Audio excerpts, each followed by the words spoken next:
भाजणीच्या पिठापासून चकली कशी बनवायची ह्याची कृती।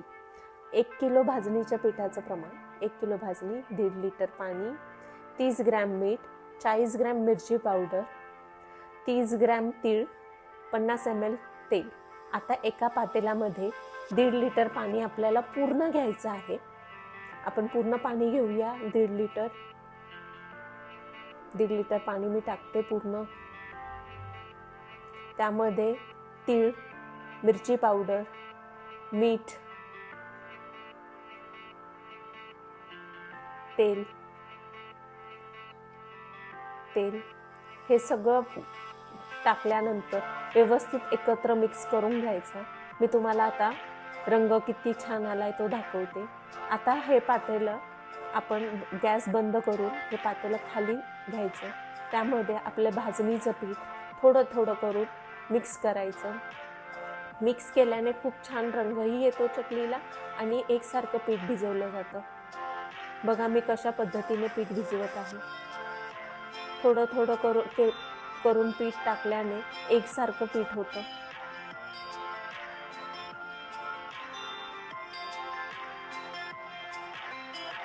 बघा मी पीठ थोडं थोडं करून आता सगळं एकत्र मिक्स केलं। आता थोडं पीठ सुकं वरती मी टाकत आहे। पीठ गरम असल्यामुळे मी चमच्याचा वापर करते आणि सगळं पीठ पहिला काढून घेते। त्याच्यावर मी आता सुकं पीठ लावणार आहे। कशा पद्धतीने मी उकड काढलेली आहे भाजणीच्या पिठाची ते तुम्ही व्यवस्थित बघा। आता ह्यावर मी पीठ दाबून ठेवणार हे गरम असतानाच। त्यावर सुकं पीठ वरनं टाकल्यानंतर छानपैकी दाबून ठेवायचं ते पीठ। त्याने आपली भाजणीच्या पिठाची उकड खूप सुंदर आणि छान होते। त्यामुळे चकली खुसखुशीत होते। आपली चकली मोडत नाही। तर ह्या पद्धतीने केला तर चकली मोडत नाही। हे बघा हे आता पीठ 2 तासानंतर मी मळायला घेतलेलं आहे। बघा कसं झालेलं आहे। एकदम परफेक्ट प्रमाण आहे त्या पाण्याचं। अजिबात वरनं पाणी घ्यायचं नाही। हे एकसारखं पीठ मळून घ्यायचं। हे बघा मी आता मळत आहे। थोडं घट्टसरच पीठ असतं ते। बघा मी कशा पद्धतीने पीठ मळते आहे। मी तुम्हाला पीठ कसं मळते हे पण दाखवते पूर्ण।